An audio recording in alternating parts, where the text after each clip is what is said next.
নবী বলছেন, আল্লাহ আমার উম্মত যদি জাহান্নামে থাকে আমি কিন্তু জান্নাতে যাব না। আল্লাহ বলছেন আপনি না গেলে তো জান্নাত উদ্বোধনই হবে না। এবার মামলা কি দাঁড়ালো? আল্লাহ পাক বলে যে আমি তাহকামুল হাকিমিন নিজেকে বলেছি, বিচার না করলেও তো জিনিসটা সুন্দর হয় না। অনবে একটা কাজ করেন, ওয়ালা সাউফা ইউতিকা রাব্বুকা ফাতারদাত, আমি কাউকে বলি নাই, আপনাকে না বলেছি।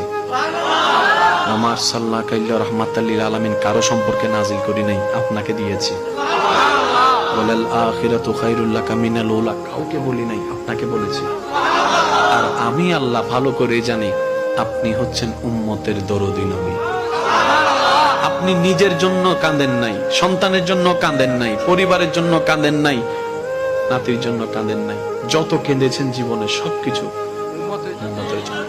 এমনকি হাসরের ময়দানে যখন সর্বপ্রথম আমাদের নবীকে আল্লাহর হুকুমে তোলা হবে, আমাদের নবী উঠেই জিব্রাইল আলাইহিস সালামকে প্রথম প্রশ্ন করবে, ও আমার ভাই জিব্রাইল, আমার উম্মত গুলা কোথায়? আইনা উম্মতি, আইনা উম্মতি, আমার উম্মত কোথায়? আমার উম্মত কোথায়? আমার উম্মত কোথায়? আমি ওঠার আগেই নাকি আমার উম্মতকে জাহান্নামে দিয়ে দিয়েছো নাকি? আমার উম্মত কোন জাহান্নামে চলে গেছে নাকি? জিব্রাইল বলবে, ইয়া রাসূলুল্লাহ, প্রথমেই আপনাকে তোলা হয়েছে, এখন আর কাউকে তোলা হয় নাই।